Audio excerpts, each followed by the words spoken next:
નમસ્કાર વિદ્યાર્થી મિત્રો, હું છું સુધીર ગામવા। આજે આપણે ધોરણ 11 માં પ્રકરણ નંબર 3 ચાલી રહ્યું છે। આગળના બે વિડિયો આપણે બનાવેલા છે, બે લેક્ચર લીધેલા છે। તો ત્રીજા લેક્ચરની અંદર આપણે 3.4 જેમાં તત્કાલીન વેગ અને તત્કાલીન ઝડપ જે છે એ સમજાવો, એ પ્રકારનો તમને પ્રશ્ન પૂછવામાં આવે તો એ પ્રશ્નનો જવાબ તમે કઈ રીતે લખી શકો, કેટલું લખી શકો એ પણ સમજાવશું। સાથે સાથે તત્કાલીન વેગ વિશેની ઊંડાણપૂર્વક સમજૂતી પણ તમને આપશું, બરાબર છે। તો શરૂઆત કરીએ। તત્કાલીન વેગ અને તત્કાલીન ઝડપ સમજાવો એ પ્રકારનો પ્રશ્ન પૂછે તો તમારે શરૂઆત ક્યાંથી કરવી? તો તમે જાણો છો આગળના પ્રશ્નમાં આપણે ભણ્યા હતા સરેરાશ વેગ અને સરેરાશ ઝડપ।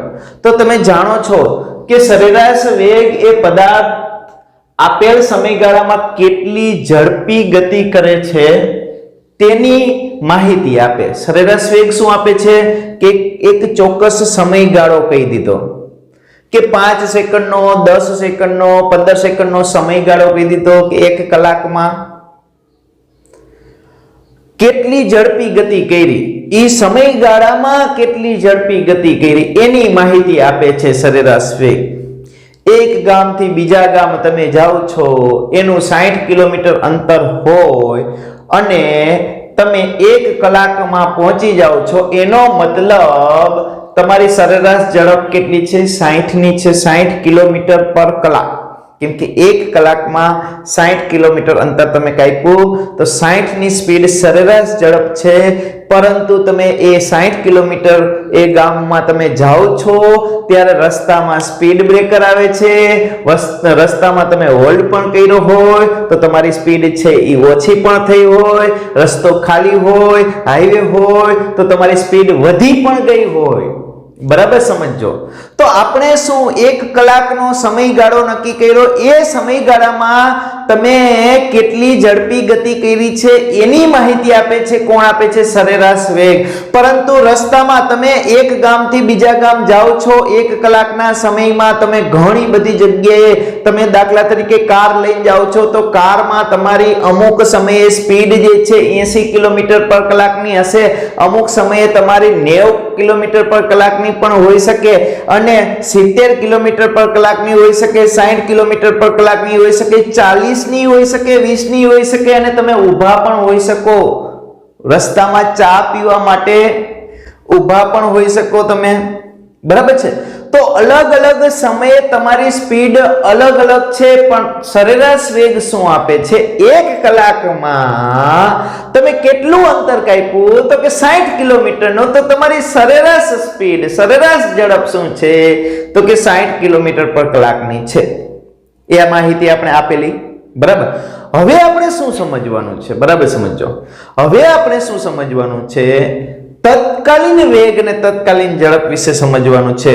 તો તત્કાલીન વેગ સમજવાનું છે તો આ સમયગાળા દરમિયાન તમે જુદા જુદા તાત્ક્ષણિક સમયે કેટલી ઝડપે ગતિ કરી હતી એ સરેરાશ વેગ માહિતી નથી આપતો। સરેરાશ વેગ જે છે 60 કિલોમીટર પર કલાક છે, પણ વચ્ચે તમે કેટલી સ્પીડે કયા સમયે તમે ચાલ્યા હતા એ માહિતી સરેરાશ વેગ નથી આપી શકતું, બરાબર। એ નથી આપી શકતું તે જાણવા માટે આપણે શું કરવું પડશે? તાત્ક્ષણિક વેગ અથવા ટી સમયે વેગ વ્યાખ્યાયિત કરવો પડશે। ચોક્કસ સમયે ભાઈ 1 કલાકનો સમય લાગે છે તો 18મી મિનિટે તમે ક્યાં હતા? 18મી મિનિટે તમારું જે ઓડોમીટર જે છે એ ઓડોમીટરની અંદર, સ્પીડોમીટરની અંદર તમારો સ્પીડ કેટલી બતાવે છે, કેટલા કિલોમીટર પર કલાકની બતાવે છે, સમજાય છે? એ માહિતી જે છે એને તત્કાલીન વેગ 18મી મિનિટે, 19મી મિનિટે કેટલી સ્પીડ ચાલુ છે, કેટલી ઝડપ છે, કેટલો વેગ છે એ પદાર્થનો, એ ટી સમયનો વેગ જેને વ્યાખ્યાયિત કરીએ એને તાત્ક્ષણિક વેગ અથવા તત્કાલીન વેગ કહેવાય, સમજાય છે? તો એને મેળવવા માટે શું કરવામાં આવે તો કે એના માટે આપણે ગાણિતિક ફોર્મ્યુલાનો ઉપયોગ કરી શકીએ છીએ, વિકલનનો ઉપયોગ કરી શકીએ છીએ। એ વિકલનના સૂત્રો આ ટોપિક પછી હું તમને સમજાવીશ, બરાબર છે। એ સિવાય આલેખની રીતનો પણ ઉપયોગ કરી શકીએ છીએ. સમજાય છે? તો હવે આપણે શરૂઆત કરીએ. આપણે ધારી લઈએ. પેલા પ્રશ્ન આ રીતે પૂછે તો તમારે કઈ રીતે લખવું એ સમજાવી દઉં, પછી ઊંડાણપૂર્વકની એની તમને વધારાની સમજૂતી આપીશ. બરાબર? આ પ્રશ્ન તરીકે પૂછાય તો તમારે આટલું જ લખવાની જરૂર છે. ઊંડાણપૂર્વક સમજાવવા માટે હું તમને અહીંયા વાત કરીશ. ક્લિયર? તો અહીંયા વાત કરીએ એ પહેલા ધારો કે ડેલ્ટા ટી સમયમાં, કેટલા સમયમાં? ડેલ્ટા ટી સમયમાં પદાર્થે કરેલું સ્થાનાંતર કેટલું છે? Delta x. કેટલા સમયમાં? ડેલ્ટા ટી સમયમાં પદાર્થે કરેલું સ્થાનાંતર કેટલું છે? ડેલ્ટા એક્સ છે. ધારી લીધું. દાખલા તરીકે 8 વાગે એક પદાર્થ જે છે એ ગતિ કરે છે. 8 વાગે શરૂઆત કરે છે, 8:30 આપણે એનું અવલોકન પૂરું કર્યું તો ડેલ્ટા ટી કેટલો થયો? 30 મિનિટનો. સમજાઈ ગયું? અને એટલા સમયમાં એનું સ્થાનાંતર કેટલું થયું? ડેલ્ટા એક્સ થયું. તો સરેરાશ વેગ તમે જાણો છો, સરેરાશ વેગની સંજ્ઞા જાણો છો, ડેલ્ટા એક્સ ના છેદમાં ડેલ્ટા ટી. બરાબર? સ્થાનાંતર છેદમાં સમયગાળાના ગુણોત્તરને સરેરાશ વેગ કહે છે. આટલે સુધી તમે જાણો છો. આટલે સુધી આગળના વિડીયોમાં આપણે સમજાવેલું છે. હવે તત્કાલીન વેગને સરેરાશ વેગના અતિ સૂક્ષ્મ સમયગાળા ડેલ્ટા ટી ના લક્ષમાં ગણી શકાય. લક્ષ લેવામાં આવે. લક્ષ મતલબ ડેલ્ટા ટી ને એટલો સૂક્ષ્મ કરતો જવાનો છે કે limit delta T tends to 0. આ limit delta T tends to 0 નો મતલબ શું છે? આ ડેલ્ટા ટી જે સમયગાળો છે એ સમયગાળો આપણે નાનો નાનો નાનો નાનો કરતા જવાના છીએ. અતિ સૂક્ષ્મ પણ શૂન્યની નજીક, શૂન્ય નહીં પણ શૂન્યની નજીક, એવો મતલબ થાય છે. બરાબર? સમજો. આ ડેલ્ટા ટી સમયગાળો છે એ 1 કલાકનો છે. એના બદલે આપણે શું કરીએ છીએ? 30 મિનિટમાં. એના બદલે આપણે શું કરીએ છીએ? 20 મિનિટમાં. એના બદલે શું કરીએ છીએ? 10 મિનિટમાં. પછી સેકન્ડમાં જતા જઈએ. 2 સેકન્ડમાં કે 1 સેકન્ડમાં, 0.5 સેકન્ડ, 0.05 સેકન્ડ, 0.01 સેકન્ડ. એટલે સમયગાળો સૂક્ષ્મ કરતા જઈએ તો આપણે જે વેગ મળે એ વેગ કેવો મળશે? તત્કાલીન વેગ મળશે. કેવો વેગ મળશે? તત્કાલીન વેગ મળશે. તો અહીંયા બંને બાજુ, આ સમીકરણની બંને બાજુ મેં શું મૂક્યા? Limit delta T tends to 0, limit delta T tends to 0, જેને ડેલ્ટા ટી ના લક્ષમાં લીધું કહેવાય. લક્ષ લીધું કહેવાય. જે એ ગ્રુપના વિદ્યાર્થીઓ તો સરળતાથી સમજશે, કેમ કે એને મેથ્સમાં પણ આ પોઈન્ટ આવશે. બરાબર છે? બી ગ્રુપના વિદ્યાર્થીઓએ ખાસ સમજવાનું છે, જ્યારે પણ આપણે આ સરેરાશ જે છે એ સરેરાશનું કોઈ સૂક્ષ્મ સમયગાળે પરફેક્ટ મૂલ્યની જરૂર હોય ત્યારે આપણે આ લક્ષનો ઉપયોગ કરતા હોય છે. એ લિમિટ જે છે એ લિમિટ લેવામાં આવતી હોય છે, જેને લિમિટ કહીએ છીએ. એ લિમિટ એક નક્કી કરેલી છે. અહીંયા બદલાતી, કોની સાથે બદલાતી રાશિ જોવાની છે? તો કે સમય સાથે બદલાતી. તો સમયગાળો જે છે એની સાથે લિમિટ લીધી. તો સમય ડેલ્ટા ટી ને કેવો કીધો? Delta T tends to 0. બંને બાજુ લીધી તો આ બાજુ એવરેજની નિશાની નીકળી જશે. તો અહીંયા શું વધે છે? v વધે છે. અહીંયા limit delta T tends to 0 લાગવાથી delta x upon delta T ના બદલે હવે શું થઈ જાય છે? dx અપોન dt થઈ જાય છે. શું થઈ જાય છે? dx upon dt. dx upon dt આ સમીકરણ જે છે એમાં જમણી બાજુ આવેલી રાશિને શું કહેવાય? x નું t ની સાપેક્ષે વિકલન કહે છે. આ સમીકરણમાં જમણી બાજુ જે છે એ આવેલી રાશિને શું કહે છે? x નું t ની સાપેક્ષે વિકલન કહે છે. આ d જે છે એ ડિફરન્શિએશન ની સાઇન છે. વિકલનને ઇંગ્લિશમાં ડિફરન્શિએશન કહે છે. એ dx dt ને શું કહે છે? x નું t ની સાપેક્ષે. કોની સાપેક્ષે? છેદમાં હોય એની સાપેક્ષે હોય. આપણે કીધું હતું ને. તો t ની સાપેક્ષે x નું શું કહેવાય? વિકલન કહેવાય. બરાબર? તે સમયની સાપેક્ષે સ્થાનમાં થતા ફેરફારનો દર બતાવે છે. આ શું બતાવે છે? સમય સાથે પદાર્થના સ્થાનમાં થતા ફેરફારનો દર. સમય સાથે સ્થાનમાં થતા ફેરફારનો દર. સમય સાથે સ્થાનમાં થતા ફેરફારનો દર સમજાય છે? બતાવે છે. આ શું બતાવે છે? સમય સાથે સ્થાનમાં થતા ફેરફારનો દર. હવે વાત કરીએ આલેખની. આ આલેખ આપણે સમજાવીએ તો x વિરુદ્ધ t નો એક આલેખ છે. આ આલેખ આગળનો છે x વિરુદ્ધ t નો અનિયમિત ગતિ માટે. બરાબર? લાસ્ટ લેક્ચરમાં આપણે બતાવેલો આલેખ. હવે આ આલેખને આપણે સૂક્ષ્મ સમયગાળા માટે કોઈ ચોક્કસ સમયગાળામાં આટલો ભાગ અહીંનો આપણે અહીંયા લીધો છે. હવે આપણે કોઈ એક સમય દાખલા તરીકે t બરાબર 4 સેકન્ડ માટે તત્કાલીન વેગ જોઈ છે. શું જોઈ છે? તત્કાલીન વેગ. તો t બરાબર 4 સેકન્ડ નું બિંદુ અહીંયા છે. સમજાય છે? તો હવે શું કરશું? આપણે પેલા t બરાબર 3 સેકન્ડ થી 5 સેકન્ડ.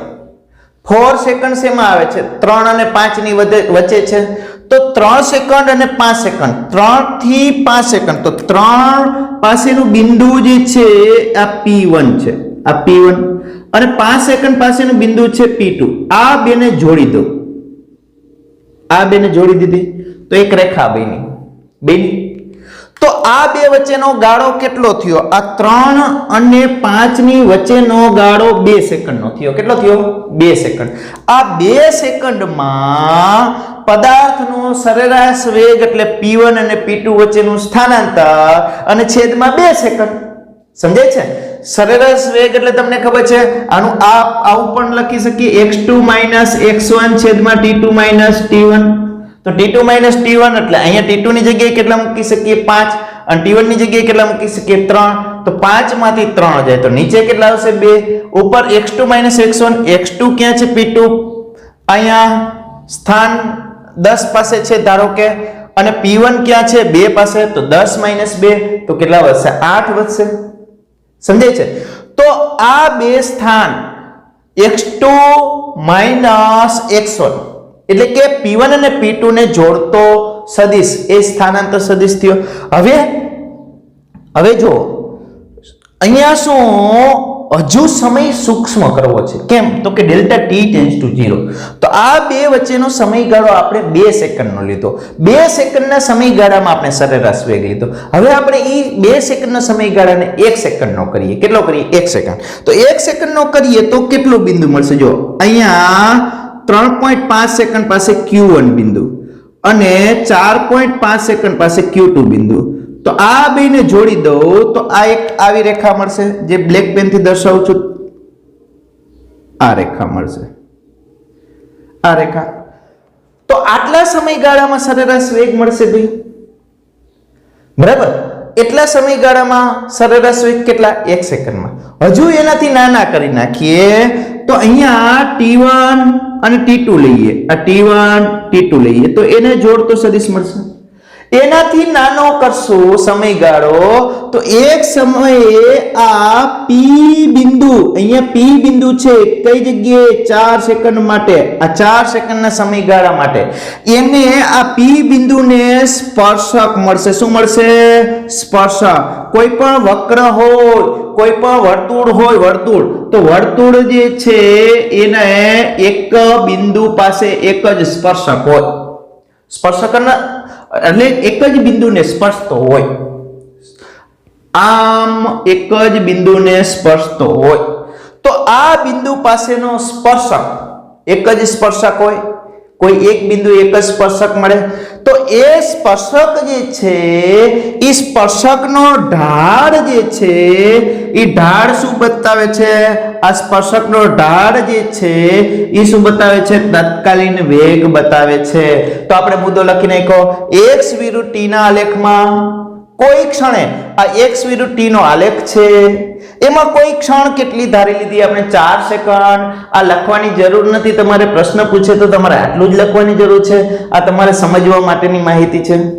બરાબર છે? તમે સમજી શકો આલેખની રીત અને ત્યારબાદ વિકલનની રીત. તો આ x વિરુદ્ધ t નો આલેખ છે. એ આલેખમાં આ એક વક્ર છે. એ વક્રમાં કોઈ ક્ષણ ધારી લીધી 4 સેકન્ડ. એ 4 સેકન્ડના સમય પાસે ઈ બિંદુ અહીંયા છે. ઈ બિંદુ પાસે દોરેલો સ્પર્શક, ઈ સ્પર્શકનો ઢાળ તે ક્ષણે એટલે કે 4 સેકન્ડના સમયે 4 સેકન્ડ ચોથી સેકન્ડે એનો વેગ બતાવે છે, જેને તત્કાલીન વેગ કહેવાય. બરાબર સમજો. 4 સેકન્ડમાં નહીં, ચોથી સેકન્ડે ચોથી સેકન્ડ જ્યારે ચાલુ છે ત્યારે પદાર્થનો વેગ જે બતાવે છે એ વેગને આપણે તત્કાલીન વેગ કહીએ છીએ. સમજાય છે? ક્લિયર થાય છે? તત્કાલીન વેગ ચોથી સેકન્ડે, ક્યારે? ચોથી સેકન્ડે પદાર્થનો વેગ. બરાબર? તો એ વેગને શું કહે છે? તત્કાલીન વેગ. ફરીથી x વિરુદ્ધ t નો આલેખ હોય, એ x વિરુદ્ધ t ના આલેખમાં કોઈ ક્ષણે તે બિંદુએ, આલેખના તે બિંદુએ દોરેલો સ્પર્શક એ તે ક્ષણે તત્કાલીન વેગનું મૂલ્ય આપે છે. તો x વિરુદ્ધ t ના આલેખમાં કોઈ ક્ષણે તત્કાલીન વેગ એ આલેખના તે બિંદુ પાસે દોરેલા સ્પર્શકના ઢાળ જેટલું હોય છે. સ્પર્શકનો ઢાળ જે છે એ તત્કાલીન વેગનું મૂલ્ય આપે છે. સમજાઈ ગયો મુદ્દો? અને આલેખ પણ તમને એ સમજાઈ ગયો હશે, આલેખ પણ સમજાઈ ગયો હશે. એના ઉપરથી તમે આ પોઈન્ટ પણ લખી શકશો. જો પદાર્થ નિયમિત ગતિ કરતો હોય, બરાબર સમજો, જો પદાર્થ નિયમિત ગતિ કરતો હોય તો સરેરાશ વેગ અને તત્કાલીન વેગનું મૂલ્ય સરખું જ હોય ભાઈ.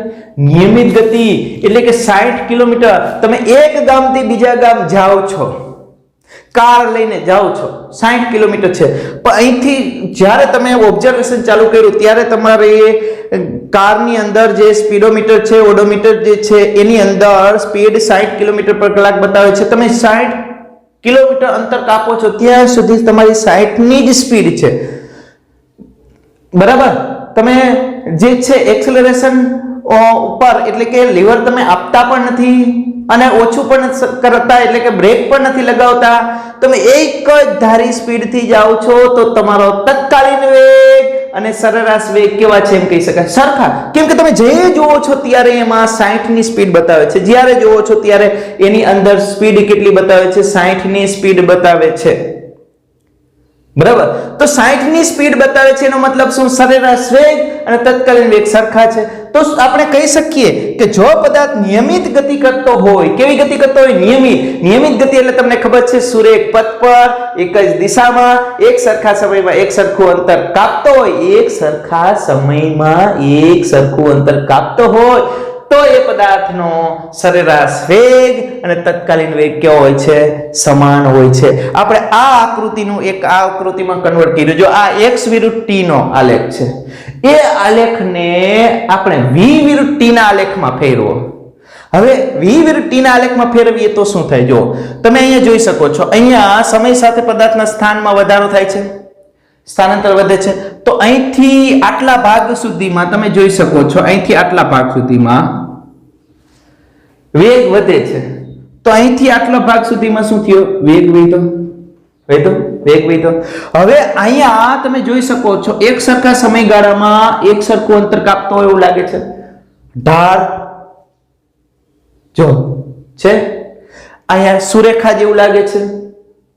તો એક સરખા સમયમાં એક સરખું અંતર કાપે છે, એક સરખા સમયમાં એક સરખું અંતર કાપતો હોય તો વેગ અચળ છે એમ કહેવાય. કયો છે?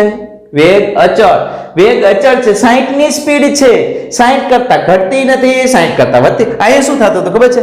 પદાર્થ સ્થિર છે, પછી કાર જે છે સ્થિર છે, આપણે સેલ્ફ માઇરર ચાલુ કરી, હવે સ્પીડ વધતી જાય છે, 10 ની 20 ની ધીમે ધીમે સ્પીડ વધતી જાય છે.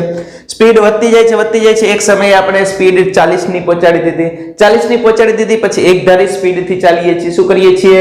એક ધારી સ્પીડ થી ચાલીએ છીએ. તો આ એક ધારી સ્પીડ થી ચાલે છે, આ એક ધારી સ્પીડ થી ચાલે છે. એ આલેખ અહીંયા બતાવ્યો. એક સરખો વેગ v વિરુદ્ધ t નો આલેખ છે. શેનો છે? v વિરુદ્ધ t નો આલેખ છે. અહીંયા સમજો, v વિરુદ્ધ t નો આલેખ. તો અહીંયા વેગ અચળ છે એનો મતલબ એવો નથી પદાર્થ સ્થિર છે. સમયને સમાંતર રેખા x વિરુદ્ધ t ના આલેખમાં સમયને સમાંતર રેખા હોય તો પદાર્થ સ્થિર હોય. અહીંયા v વિરુદ્ધ t ના આલેખમાં સમયને સમાંતર રેખા હોય તો અહીંયા વેગ અચળ બતાવે છે. આ ભાગ શું બતાવે છે? વેગ અચળ. વેગ અચળ બતાવે છે. અચળ વેગ મતલબ એક સરખા વેગથી ગતિ કરે છે. બરાબર? પછી અચાનક શું કરો છો તમે? અચાનક આમ જો થઈ ગઈ, આમ અહીંયા 20 પાસે અચાનક તમે બ્રેક મારો છો, બ્રેક મારો છો, વેગ ઘટી ગયો અચાનક થોડીક વારમાં, તો એકદમ સીધો જીરો નથી થઈ જતો, જો થોડો ઢાળ છે, વેગ ઘટી ગયો. અહીંયા આ ભાગમાં તમે બ્રેક મારો છો, ઊભી રાખો છો, સ્પીડ બ્રેકર આવે છે, તમે ઊભી જ રાખી દીધી ભાઈ, અચાનક બ્રેક મારો છો, બ્રેક મારી દીધી, ઊભી રહી ગઈ ગાડી. સમજાય છે? તો આ પ્રકારની ગતિ જે છે એ x વિરુદ્ધ t માં બતાવી છે, એને આપણે શેમાં કન્વર્ટ કરી? v વિરુદ્ધ t ના આલેખમાં. આ v વિરુદ્ધ t ના આલેખમાં આ આલેખ છે, બરાબર? આવડા v વિરુદ્ધ t નો આલેખ. તો આ રીતે તમે આલેખની મદદથી પણ તત્કાલીન વેગ અને તત્કાલીન ઝડપ સમજો. હા, તત્કાલીન વેગ અને તત્કાલીન ઝડપમાં એટલો જ ફેર છે, તત્કાલીન વેગનું મૂલ્ય એ શું આપે છે? તત્કાલીન ઝડપ આપે છે. તત્કાલીન વેગ એ સદિશ રાશિ છે, તત્કાલીન ઝડપ એ અદિશ રાશિ છે, એટલો જ ડિફરન્ટ છે, બાકી બંને સેમ જ છે. તત્કાલીન વેગનું મૂલ્ય એ હંમેશા તત્કાલીન ઝડપ જ હોય છે. તો બરાબર યાદ રાખવાનું, તત્કાલીન વેગને હવે આપણે ખાલી વેગ પણ કહેશું. આગળ તત્કાલીન વેગ લગાડવાની જરૂર નથી વારંવાર. સમજાય છે? તત્કાલીન વેગને હવે આપણે શું કહેશું? સરેરાશ વેગ પણ કહી શકશું. બરાબર? તો આ પ્રશ્ન બરાબર સમજજો અને અહીંયા આલેખ જે છે એને સમજવાનો પ્રયત્ન કરજો. આ પ્રશ્ન જે છે એ તમારે લખવો હોય તો આ રીતે તમે લખી શકો વ્યવસ્થિત, અને આનું PDF ફાઇલ જે છે એ તમને ટેલિગ્રામ ચેનલમાં મળી જશે. થેન્ક યુ વિદ્યાર્થી મિત્રો.